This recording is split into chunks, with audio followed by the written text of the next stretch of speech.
Woo! You guys hear me? Like, there we go. Now we're talking. All right. Are you guys having a good show? Woo! You guys having a great weekend? Yeah. We have some animation fans here today. Woo! Now we're talking. All right, we're gonna have a great panel today. This is gonna be a lot of fun.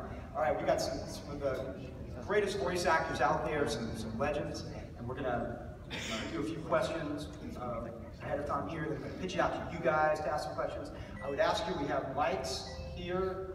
We've got mics here and mics here, so when we get to the question and answer portion of this, if you can get in line behind the mics, so we can try and get everybody a chance to be here. Please limit it to just one question, okay? Thanks. All right, let's get going. Let's introduce everybody. We have Delisle, Jacob Hopkins,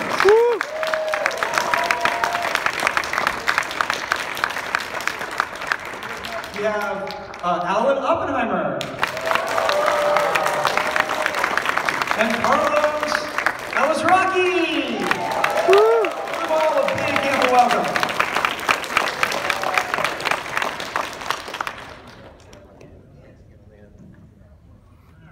Thanks, everybody. Welcome to Tampa. Thank you. All right, so let's get started here. I often like to start out panels with voice actors, talking a little bit about how you get into voice acting. I find that some people come from a stand-up background, sometimes radio, and sometimes traditional acting. So I'm curious, how did each of you get into voice acting? Why don't we start with you, Greg? We'll work our way. Mine's a little bit of all three. I was doing regular acting. I went to a fine arts high school, and I did a Nancy Reagan "Just Say No to Drugs" video. I was in a performing arts school, and they said, "Who's a good actor?" So we all auditioned. And then somebody said they were casting a Caboodle's Beauty Organizers commercial, and it was a radio commercial, and they wanted somebody who could talk really fast. And the director of that was like, "There's a girl, I'm always asking her to slow down. She articulates really well, but it's really fast." So I went in and did that, and it paid so well. I bought an $800 car with just the one. It was $800 I got for it, and I bought a car, and I was like, "This is great." I worked for like 2 hours and bought a car. So then I went to theater school, and then moved down to LA and started doing stand-up. And because I did a little bit of stand-up in high school and did impressions and stuff of all my teachers. I did all my teachers, which was a terrible way to start doing impressions, because as soon as I left high school, I had no act. Everybody's like, "Who is that?" I'm like, "Oh, but trust me, it's a science teacher, and this is a really good impression." And so then I started doing stand-up, and then Pauly Shore's mom, Mitzi Shore, pulled me aside and said, "You do great impressions, but you don't have any jokes. You need to write some jokes." Because I would just go up there and go, "Here's Dorothy from The Wizard of Oz. I want to go home. I want to go home. Honey, I'm not going home. I'm frightened. Are you a good witch?" And I would do that, and then I would go, "Okay, and this is Anita Baker. I'm humble just because." And then I was like, "And this is Edith Bunker. Alazraqui." And that's all I do is just list them off. And she's like, "You gotta have an act. You can't just stand up there and say, this is this person." Anyway, so I thought it would be easy to get into voiceover. She's like, "Well, while you're writing jokes, go do some voiceover." So I said, "Okay, I'll just go do voiceover." And then it was just like the hardest job ever to get into. But I got my first audition, which I got the part. And after that, after you get one thing, first of all, they don't want to see you at all. And then once you get one thing, you sneak in somehow. Then they're like, "Why haven't we seen her?" And then I started doing a lot of things. Long answer.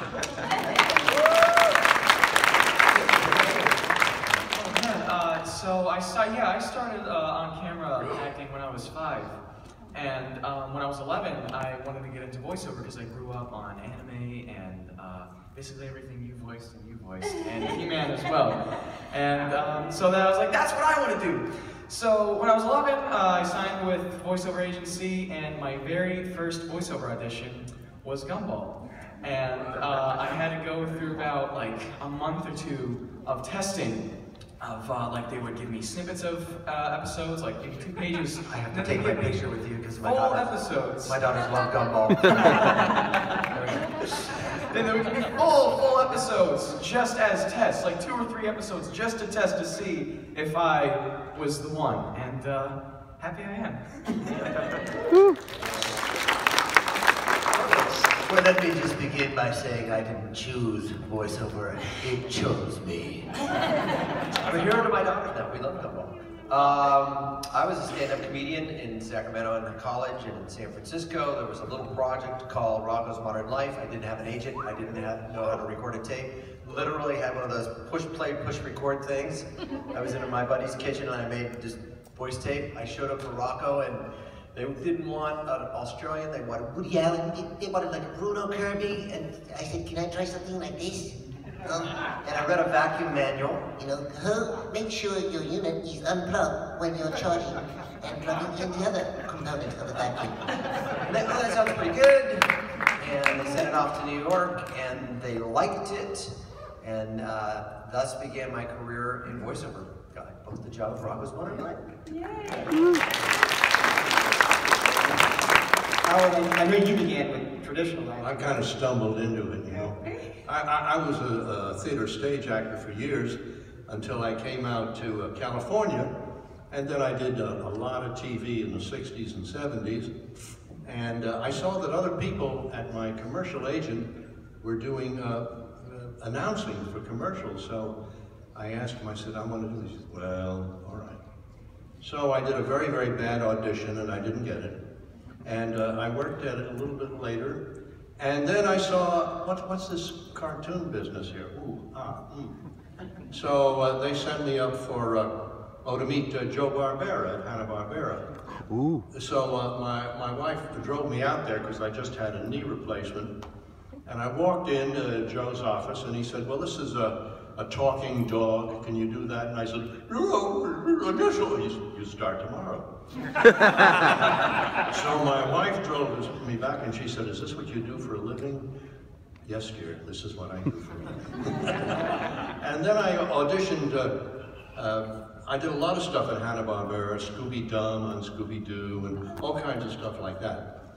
And then Filmation called for He-Man Masters of the Universe. So I went there and Lou Scheimer showed me this cell. I saw this bony head, so that's why I went nasal. And I got the part. And we'd done it about 2 or 3 times, and I cannot tell you why I put in the laugh, but that has become the signature, if you will, of this. As a matter of fact, a little anecdote here.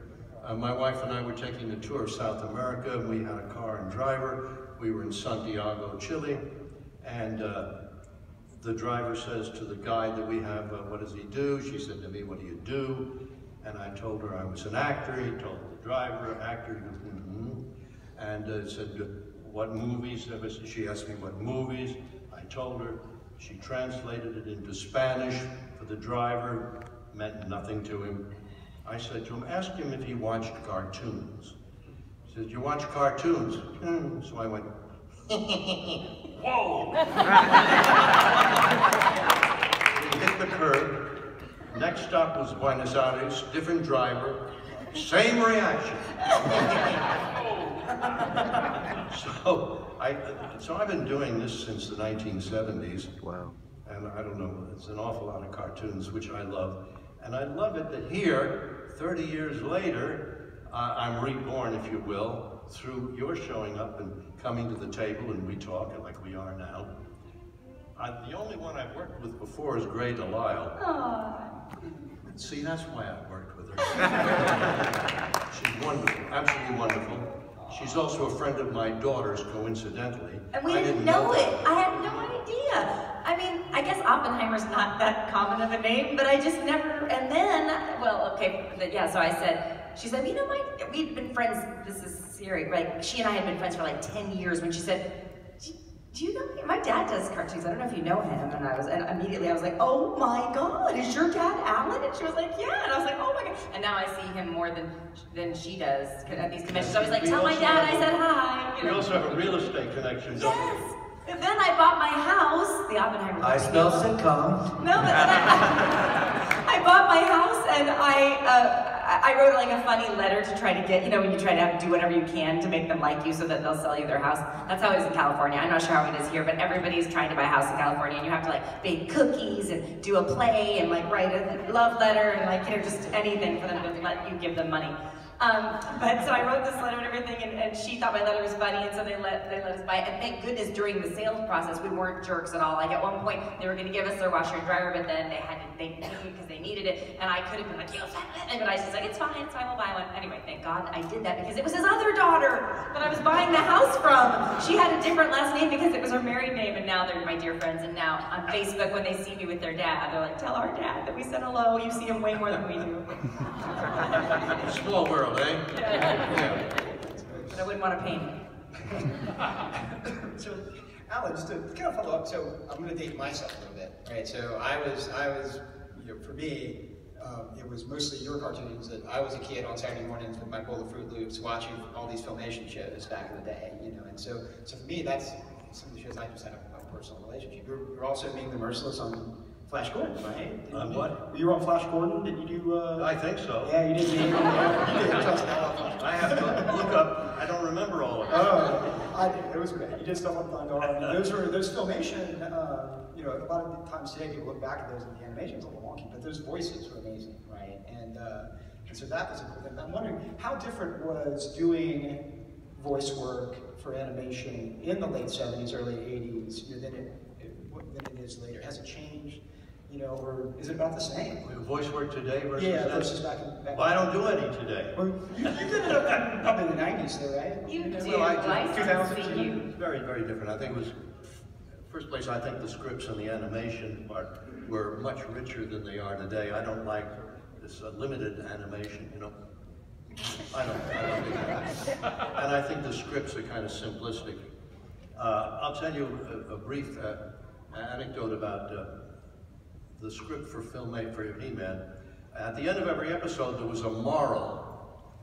And I've had 4 people, who have come up to me now in their 30s, and they told me how the moral at the end of an episode saved their lives. Oh.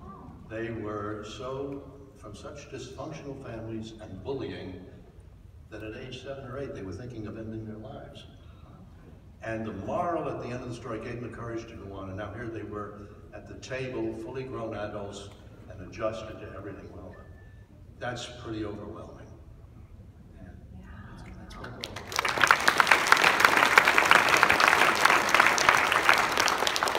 They tell me my voice has made them want to kill themselves. that laugh, that Vicky laugh, I'm like, I wanted to end it all right. Carla, so you came in with Rocco, because that was, again, for me, that was early college for me, and Nickelodeon was doing some amazing cutting-edge stuff there in the early 90s, obviously, Ren and Stimpy, and then Rocco came right after that, and Rugrats, all of those kind of things. It was really kind of a boom for really sophisticated, great animation. What was it like working at Nickelodeon during that time when things were kind of blowing up, in the early mid-90s? Boy, as I recall, it was pretty cool, and we didn't know it. We knew we had something good because out of Rocco came Steve Hillenburg, Derek Dryman created SpongeBob, Povenmire and Swampy Marsh created Finish It for Pete the Cat, Joe Murray, of course, Doug Lawrence, the actually original creator of The Loud House came from there. Shall not be named. But we knew it was good. We knew the writing was good, and the storytelling was really good, and it was super character driven. And you don't see characters like Gumbo. I mean, Gumbo's pretty sweet too. I mean, I love the central characters are essentially really sweet. And so I really like that comparison. But yeah, you don't see Rocco and Laszlo, which were Joe Murray joints, were really sweet characters. But yeah, with the Rugrats and Angry Beavers and all those cartoons, Ren and Stimpy following Chris Falusi, you felt that it was a special pocket of time for sure. And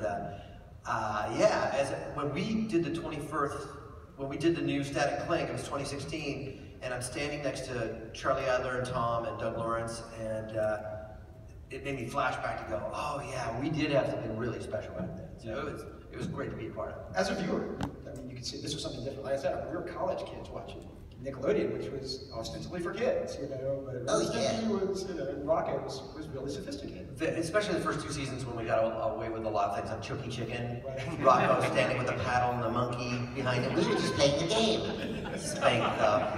And then the most famous one is him being a sex operator. Oh baby, oh baby, oh baby.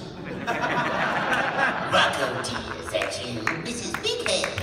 So, it was very subversive. We got away with a lot of adult stuff, and that, even after season 2, we couldn't get away with much. So there was that pocket from about 92 to 94 where we could really get subversive and lots of innuendo. That was special. And then, I mean, I'm talking about camp, and he said something, so he's like, I can't believe they let us get that. They just weren't paying attention, I guess, or didn't realize what we were doing. They just tossed out Choky Chicken knowing that the censors would not let them do it. And they're like, what? They let us get away with it, so. Yeah, that's awesome. Jacob, what's it like for you growing up, like me, a fan of animation, and now you're getting to do it, and with a major character, too. It's pretty surreal. I grew up watching every cartoon under the sun, and now that I'm able to do it, actually, for a living, I was shaking meeting all of you guys, because you made my childhood, and like I'm meeting Kyle Herbert, voice of Gohan. I'm meeting Rocco. I'm meeting everything I've ever watched you voice, and I'm meeting Skeletor. This is amazing. Yeah, it's surreal, and I'm really happy to be part of the voiceover community now. I hope I'm doing an amazing job voicing Gumball Watterson.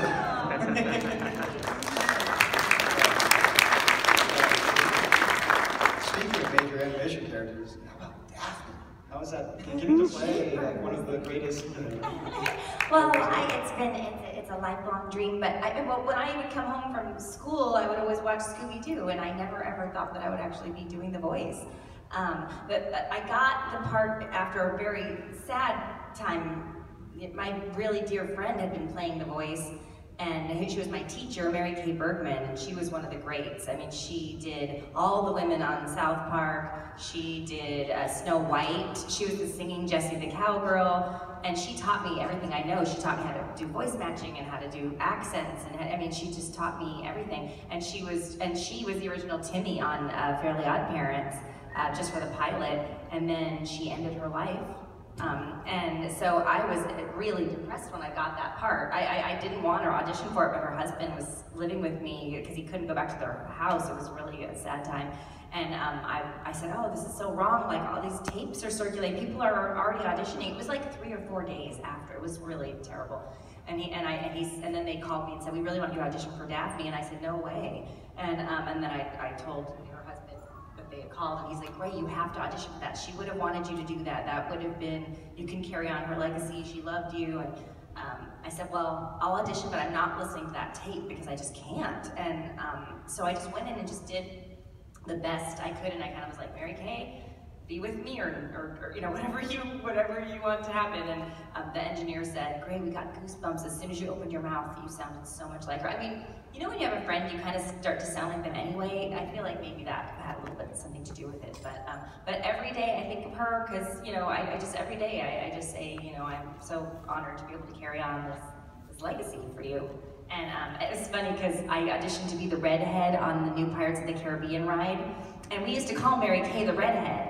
And so when I was auditioning for it, I was like, oh my gosh, this should have been you. You're the redhead. And then I went down to Disney character. I got down to the callbacks and gotten to the end, and I had to go down to Disney character voices, which is where Mary Kay used to spend a bunch of time because she was Snow White. So I was in the lobby, and I was like, oh, Mary Kay, this is your spot. This is where you were. And I was like, if there's anything you think I should do, and I didn't hear a voice, but inside I kind of felt like, Gray, you never prepare for things, you always just wing it, you should do a little homework, because she was always super prepared and like over prepared and had notes and recordings and so I was like, well, maybe I'll go on. I was like, it's only like 3 lines, how can I prepare more for these 3 lines? It was just a few little pirate lines.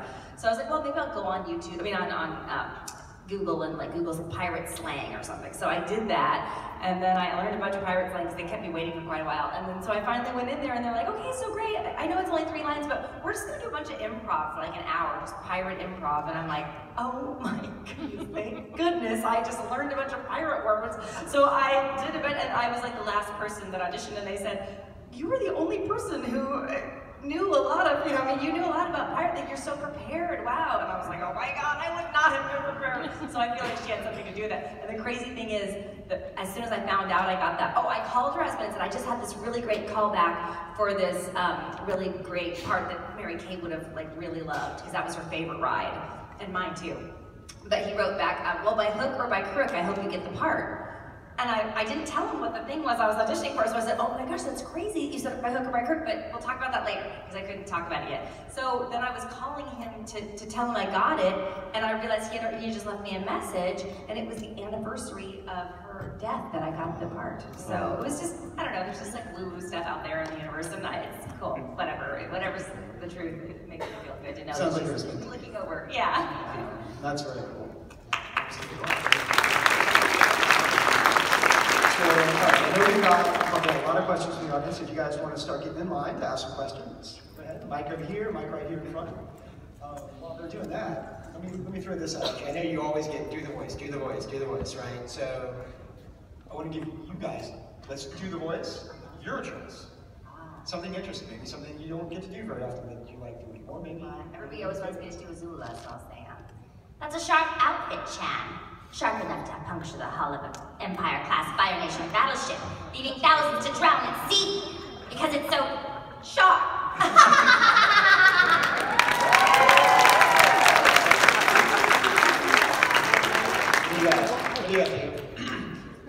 Gumball watershed from the amazing world of Gumball!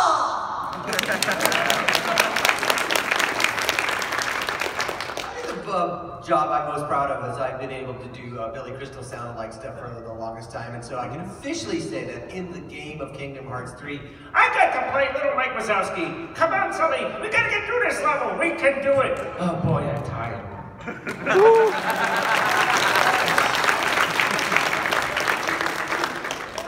Is this favorite voices time? Your favorite voice. Yeah, well, how about the rock biter? The rock biter from the Never-Ending Story. Oh, this is so good. I love the taste of quartz. All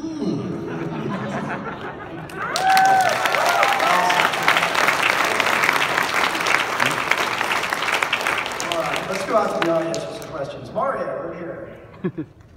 Hi there. So one of my favorite things to ask voice actors is always related to recordings, and that's, when you're in the booth doing lines, was there ever a particularly favorite moment in a script that you had, or were there any room for ad-libs that you really got to shine on? My favorite line from Fairly Odd Parents, it was a great line, because Crocker was always getting beat up chasing fairies, falling, getting hit, run over by a truck. And this one episode, he gets pushed out a window, like the third story of a building. He's like, ah! And then he looks down and goes, "Who done this well?" My favorite line. As Vicky on the Fairly Odd Parents, I improv this thing, 'cause I had a boyfriend named Ricky for and I gave him my number at the end. And as anybody over 40 probably knows that song by Dan, or was it Steely Dan, Yes. Ricky, don't lose that number. You don't gotta call nobody else. Yeah, so I was like, Ricky! Don't lose that number! You don't gotta call nobody else! Coach, I think he's like, that's good. The parents, we gotta do something for the parents. Favorite line? I'd say it's when Gumball went Super Saiyan. I'm a huge Dragon Ball fan, and there was one episode where Gumball attempts to go Super Saiyan. If I can harness the power within, I will turn into a Super Saiyan. And he almost does it, but he makes his tail grow longer instead. So the very next episode, the bully, where Anais is getting bullied, I get so mad, and I go Super Saiyan 2, and I say, "Let's nail this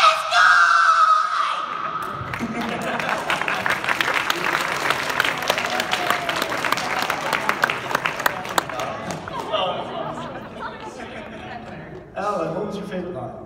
Well, and everybody knows Skeletor, but I loved something that Falcor said, 2 lines that Falcor said in Never-Ending Story. The first line was after Atreyu discovers him and starts to leave, and he says, leaving so soon? And the other one I love is, would you reach behind my ear and scratch? I can't quite reach back there.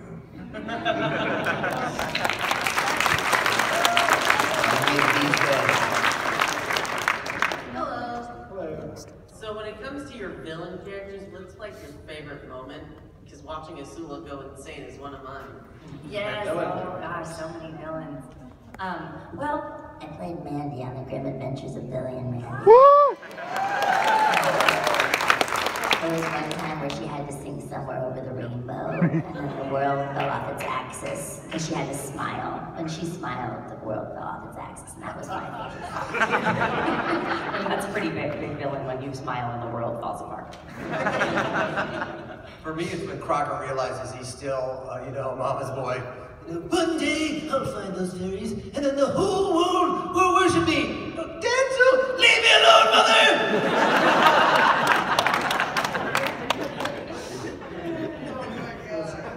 Oh, we know there's Skeletor. You got any other bad guys? What? Villain characters, other than Skeletor. What do you got? Skeletor? Yeah, well, he's asking, what are your favorite villain characters to do? Skeletor is the obvious one, but are there others? I don't understand the question. Bad guy. Oh, bad guys? Yeah. Always play the bad guys. Yeah. Always. I'm so bad. Somebody called me nice. I'm not nice.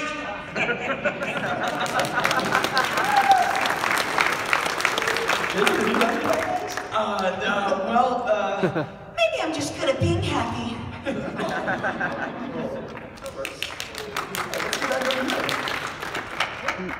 Hi, oddly enough, my name is Mandy. Well, it's Amanda, but I go by Mandy, so that's cool.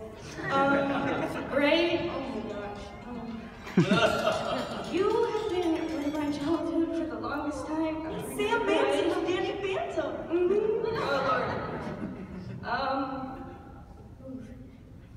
I just wanted to know, what was it like working on Danny Phantom? And also, what are y'all's favorite color? And one more thing, I know what it's like to lose a friend like that, and could you say hi to Shania for me, please? Shania? Hey, Shania. You went ghost, but we still think about you every day.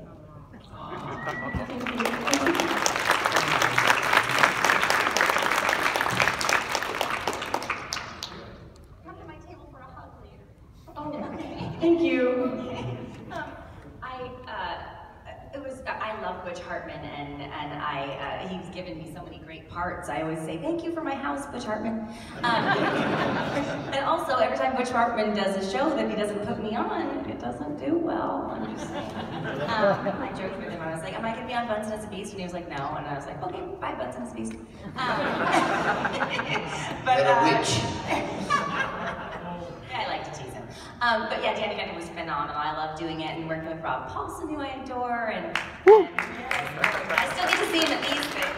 You know? Yeah, and Ron Perlman was on that show too. You should tell him that Sam Manson said hi. I'm right down the way with the voice people.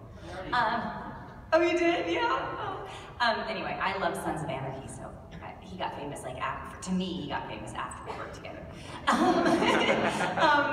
No, it was just really wonderful. It's a great cast, and I really wish they would do a Dan Phantom and do us all grown up. That would be so wonderful. Yeah. Right to Nickelodeon, they're rebooting everything. Reboot that. Yes, thank you.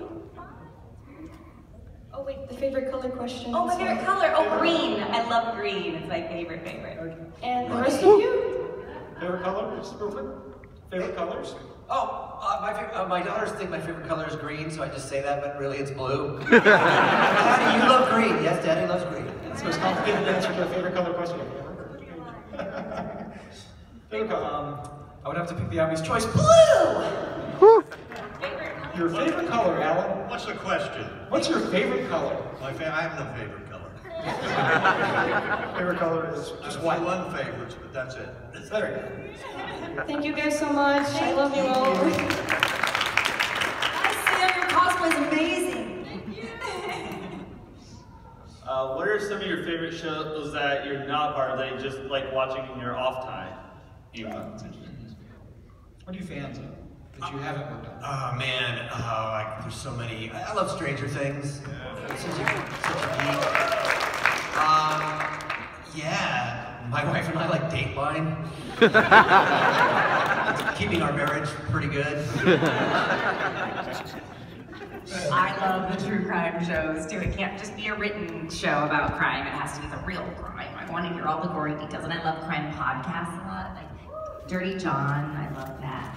Live and Die in LA, phenomenal podcast. Yeah, Dr. Death, oh, I love. And I also love like shows like Game of Thrones, is probably my #1 show. That my friend would come here and goes like, "Are you watching that medieval pornography again?" Jacob, you mentioned Dragon Ball Z. What else? Dragon Ball Z. Alan, what films or TV or programs are you a fan of yourself that you haven't worked on? Things that I've worked on that you haven't worked on. That I haven't worked on. Yeah, but that you. I wish I'd done the movie Patton. Does that mean anything? I did work with George C. Scott. We did a movie called The Hindenburg. And yeah, he's a terrific guy. As a matter of fact, I stole his voice for Warpath. Yeah, right, bam, that's right. Yeah, damn right. But it's a wonderful, wonderful man. So, let's see, who else did I steal? Oh, there's a few others. But one of my favorite shows, believe it or not, is reruns of The Golden Girls. Great writing, great performances. And I did work with Betty White. We did a Mama's Family together, and we had great fun in bed. We never took it seriously. She came through the door the first take and called me Mayor Titwillow. Oh, I'm so sorry. I knew I did that wrong. Let's do it again. Oh, Mayor Titwillow. She did that 3 times so that she'd have something for her Christmas wreath. And then finally she got a Tutwiller right, you know. But we had a bed scene together. We barely got through it. We giggled so. I adore that woman. So there's a few people like that I've worked with that I have great admiration for. And some of them, you know, I'll meet them up there maybe. Or down there, wherever. Anyway, it's been a long, fantastic, wonderfully interesting career. And it ain't over because you people are here. Thank you.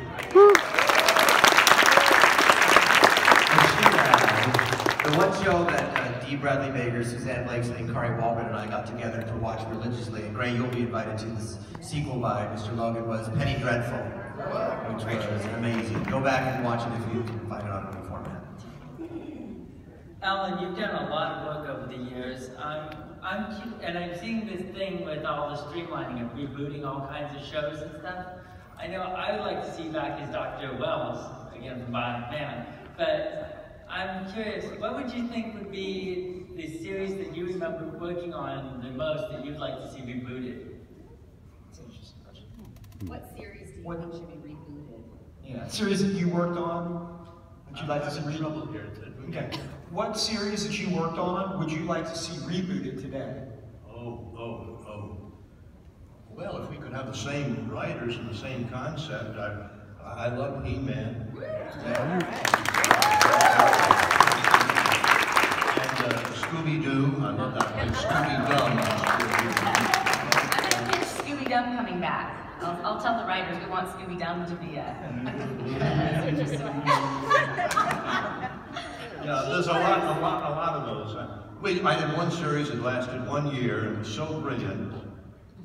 It was called, oh God, what was it called? So brilliant. I played Ryan Oki on it. The Wuzzles. Thank you. The Wuzzles. The Wuzzles.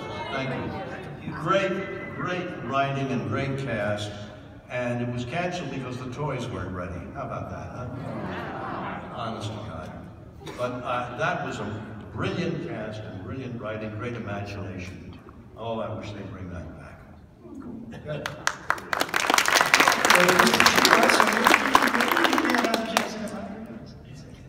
I just wanted to thank you all for coming out, but I actually had a question for Gray. So up to the point, I don't know if you read the Avatar comics or not. I know about them and I know kind of what happened and how Zulu was helping them. Okay, so... Which I don't think was in character at all, but whatever. Well, in the most recent one, she's now trying to, like, overthrow Zuko and, like, make him turn evil.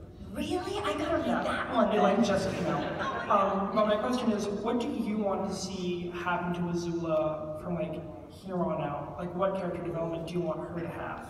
I always have a fantasy that she and Ty Lee are together and they live on a beautiful island and Azula mistreats her, but Ty Lee loves him. Awesome, thank you. Thank you. I hope that Netflix makes me go, oh, I could write Netflix and they let me play the mom on the new series. That would be amazing. They modeled Azula after me, like after my face. Like when I used to not have any bangs because I was younger and I didn't have wrinkles on my forehead. Now I have one. I call this bang talk. So I'm like, yeah, see, I don't need the injections in my face. I just put bangs over. But I feel like I look like I could play Azula's mom. So, my comment kind of is, or my question is kind of like a follow-up to the last two, sort of.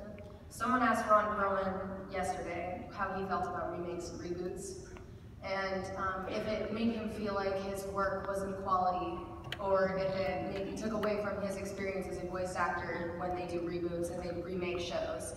And I know that not only are you actors who have shows that are being remade, but also, I mean, you're a Dragon Ball fan, you're fans of shows that have been remade, and movies from your generation that some of us haven't seen have been remade. So how do you feel about remakes and reboots? What is your personal opinion? That's an interesting question. Sometimes when they change the format from, like, the Jungle Book animated version was always my favorite as a kid, and nothing will quite compare, but I thought the live action was really cool. So when you jump from animation to live action, it seems to ease the, I wouldn't say anger, but the pain of it being remade, because you don't want to ruin that. I'm a huge Blade Runner fan, and every time I get to work with Shani, I'm like, oh, that's Rachel, that's Rachel. But I thought 2049, since it wasn't a remake of the movie scene for scene, it was a continuation, I thought that was beautiful. Transformers is maybe a good example too. That's right, yeah. Transformers. Yeah, I mean, reboots and remakes, it depends. I mean, I'm a huge fan of The Shining, and then they remade it in the late 90s, which I didn't even know existed, and I hated it. So it just depends on, like, because now, like, with the reboot of Invader Zim, I'm all for it because it's the same people, the same writers, everything. So it just depends on, like, the crew, the cast, to keep that consistent. Yeah. They're doing a Scooby animated feature movie that's going to be in theaters, and I thought, I did it! I stayed in long enough to be in a movie that's going to be actually in the theaters. And they're like, but Amanda Seyfried's going to be doing your movie. So I'm like, oh my god! Matt Lillard, they replaced him with Zac Efron. What? I know. And Kate Micucci, they replaced him with Michelle Rodriguez. Anyway, but the thing is, it's a cartoon. Like, I can see, I know I can't play Daphne on the real screen, so when Sarah Michelle Gellar, that's great, that's wonderful. But it's just like, they don't, I said, you're already gonna have, they're like, yeah, but the celebrity factor. I was like, yeah, but people want to hear the voice that they grew up with, and then the rest of it was celebrities. You are a celebrity. I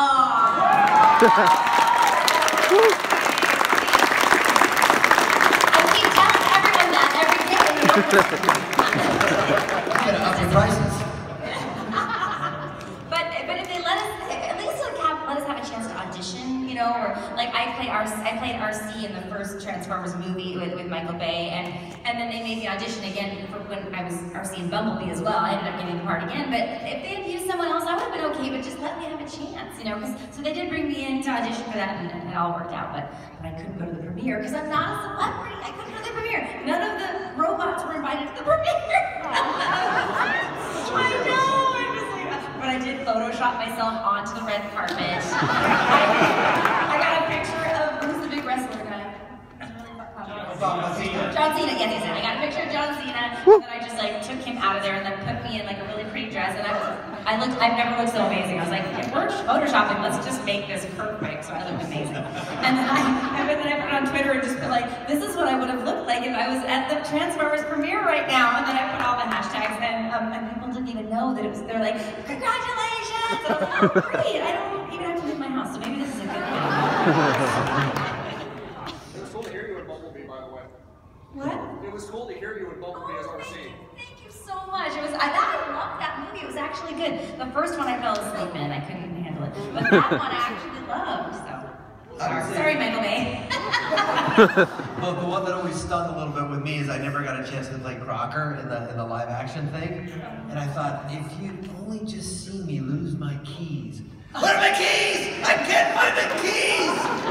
That would have been perfect for Is it because you were a comedian? Is that why? I wasn't great, but that was one where, you know, I actually created the character, but didn't get, but that's the way it goes. That's why I asked. Yeah, it's frustrating, but. Coined your characters. I mean, Skeletor. You coined Skeletor.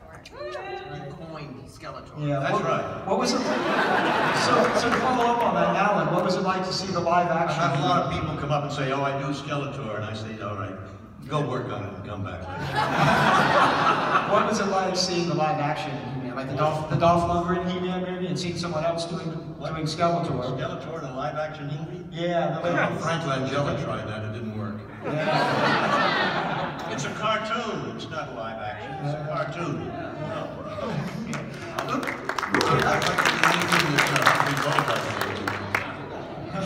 You don't even know who Humphrey Bogart is. How about Judy Garland? Can I do that? Absolutely. Francis Ethel Gum. Francis Ethel Gum from Cedar Rapids, Minnesota. That's Judy Garland's real name. I went to her museum. Oh, we didn't have to tell everybody that. It makes me, it embarrasses me. Let me follow up kind of on what you were just saying there, because I just did a panel with Kyle Hebert earlier this week, and this idea came up. I feel so bad. Is it Kyle Hebert? I've been calling him Kyle Hebert for years. I feel bad. And I know him. I was like, Kyle Hebert! I always say his whole name, and now I feel like... Silent H, Silent T. Okay. I'm just a hillbilly. Sorry. It's okay. I'm sure he gets it all the time. He brought up, the idea that, it kind of, as someone who specializes in voice acting, this dichotomy between traditional acting and voice acting that really shouldn't be there, right? You're all actors. Acting is acting. Yeah. But when they bring in actors that don't do voice acting, kind of for name value, that's kind of can be kind of a sore spot. I mean, what is your thought? Like having Zac Efron, for example, or people like that. I just feel like I hope he sounds really handsome. I don't know. Maybe he'll do a great job, and I feel terrible. And I would never begrudge him. I don't mean to pick on him, but I mean more in general. Yeah, but yeah, no, it's just I guess it started there with Robert Williams with Aladdin. Yeah, this idea of getting an actor. I've always made the distinction. There's a difference between voice acting and acting with your voice. So in the case of Ray Romano, if he's in the Ice Age movies and he's playing the Mastodon, he does a good job. He's not necessarily voice acting, he's acting with his voice. I think Billy Crystal and John Goodman created, and Tom Hanks and To Infinity and Beyond, those guys created also really great characters too. So there are times where celebrities can step outside of their own voice, but most of the time, there is that difference between Gray and all of us creating different characters that are not us and acting it as opposed to a celebrity using their own voice is two different disciplines, I think, and sometimes gets Celebrities always say, it's so easy doing voiceover. I'm like, yeah, it's easy to talk. I mean, it's easy to sound just like you and act, but I mean, they don't understand, we lose our voice from if you're like a creature, and then you have to do that for a week and you can't talk for the next week. It's that's not easy. But they're like, I just go in there and just talk for a few minutes and then they pay me $1 million. Carlos and I did all the, and Eric Bauza for The Book of Life, the movie The Book of Life. Yeah, so we were all the original, I did all the women. And then this lovely scrub named Ron Perlman took my part. No, we got to scratch. I did all the women, and Carlos and Eric Bauza did all the men in the movie. But it should be said that both Jorge Gutierrez and Guillermo del Toro went to bat for Gray, Eric, and I, and said, keep these guys in the film.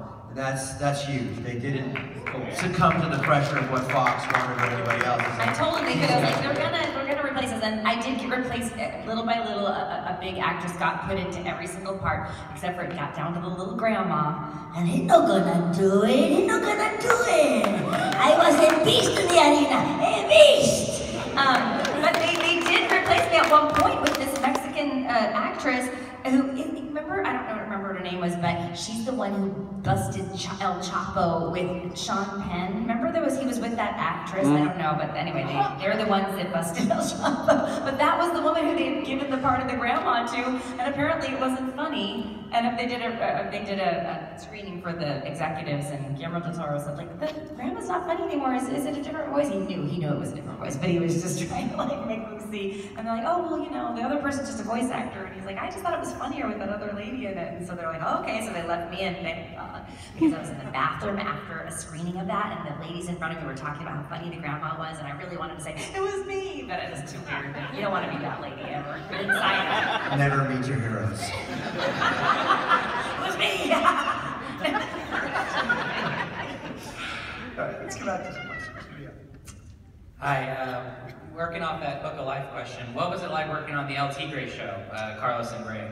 Oh, it was so fun to play Frida, and I had to write songs for Frida, and they actually paid me. I get checks from ASCAP because I made it. It was funny because they would put songs in the episode, and then I didn't know that they were gonna hire a writer to write the song, so I would see like a song written out, and I was like, oh, I gotta come up with a song, I gotta come up with a melody for this. So I would get to the session and I would sing this thing that I made up in whatever song, and they're like, oh, actually, you don't really need to do that because we're hiring a songwriter later, so we'll do the song later. And I was like, oh, okay.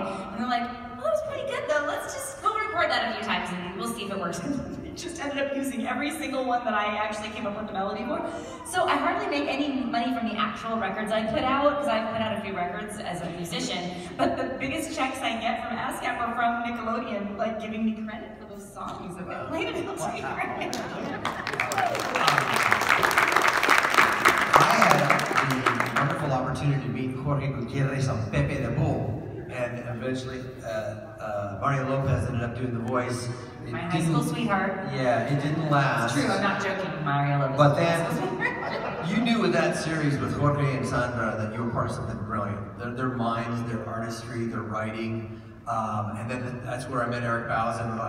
This guy's Amadeus, you can tell. He's gonna be really good. But yeah, the writing was so good, and the actors, Alana Hubach, Gray, myself, I forget who the others were, but you know, I got to cut those. And Maria Rivera! You know, I get to do that. So you knew you were part of something pretty brilliant, so it was really cool.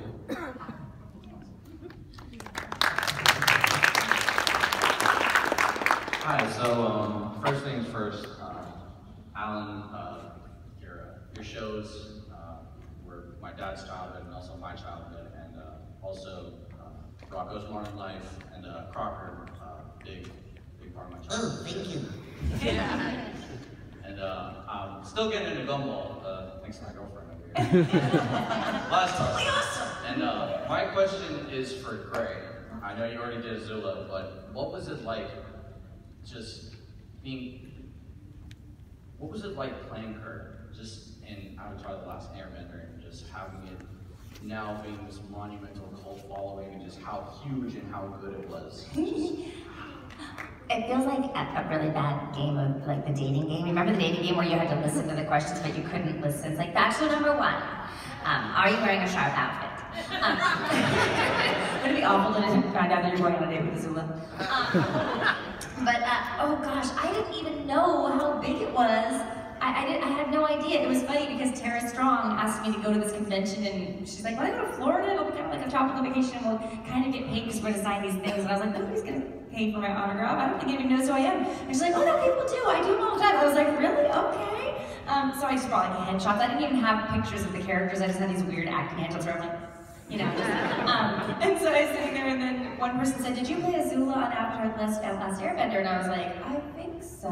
Yeah, that sounds familiar." And they were like, "Okay." So then word got out, and everybody said, then all these people started coming up to my table and going, "Yeah, no, it's on the internet. Look, you are her." And they're like, "Can you do some lines?" And I was like, "I don't remember any of the lines." And they told me, so I was like, "Yeah, that vaguely sounds familiar." So then I started doing it, and I really just had no idea what a huge thing it is. And now I've heard so many stories about people like, I went through, my mom was diagnosed with cancer, and we would sit in her hospital bed and we watched the whole series. I mean, and it bonded us, and you know, just wonderful stories about people, families coming together over it, or people who weren't speaking to their sibling, and then, you know, after seeing that, just like deciding to forgive them. I mean, it's just crazy how much you affect someone and you have no idea. And now I've been doing these conventions all the time because I have 3 children to put through private school and I'm a single mother. But it is I'm blown away by the people that it's affected their lives, and I'm so happy to be able to make that, because people just love being mistreated. You all are a bunch of, what do they call it? Masochists? I don't know. People who like to be banished forever from the Fire Nation. Yeah, it was a big honor, and I'm so glad. And they went to a bunch of celebrities, I think, first, and then they just like worked their way down to me. Because when I auditioned for it, I decided not to yell or anything, and just to be really creepy and say all my lines in a very quiet way, because I think it's scarier when someone doesn't feel like they have to yell, because they'll just destroy you, whether you like it or not. I disagree! All right, I'm afraid we're about to run out of time. We're going to do one more question. We got to do it quickly. Right here in front. All right, so first off, can we have a big round of applause for all the single mothers out there?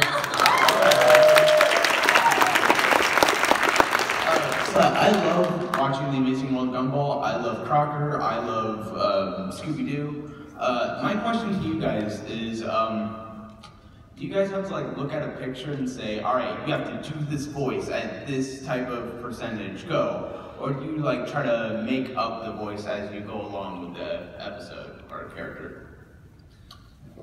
Real quick. Yeah, well, are you saying like we have to lip sync to animation? Are you seeing is that your question? What generates? No. Like you have to do like a certain type of voice, like Oh, definitely, yeah, definitely picture.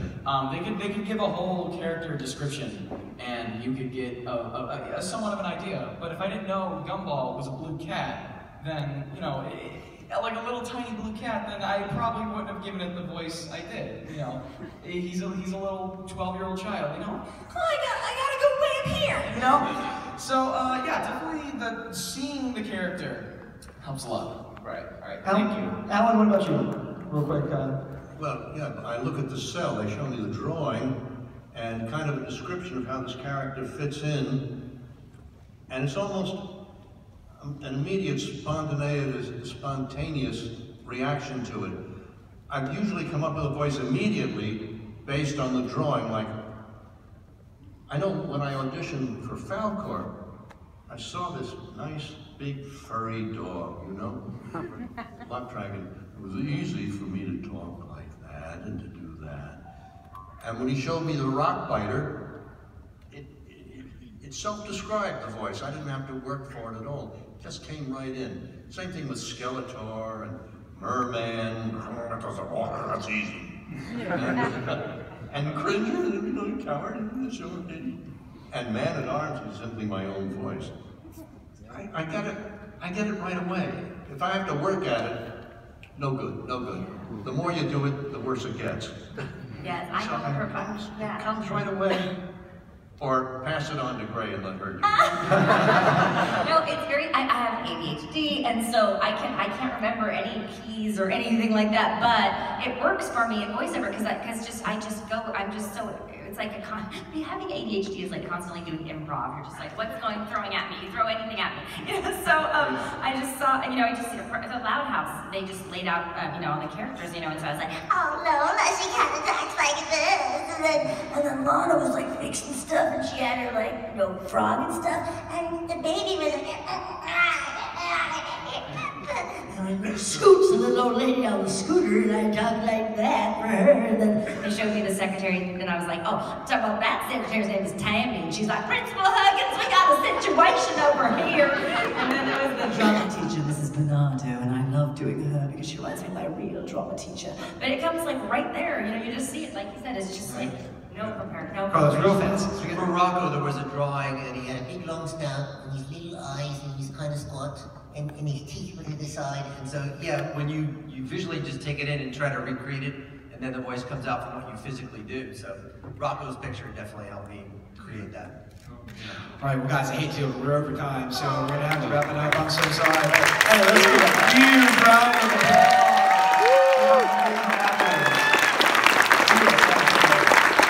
Listen, everybody, go back to their tables, and you can ask all your questions there. You can get to meet them, and after that, we're going to have to go ahead and clear out the room for the next panel. Thank you all so much.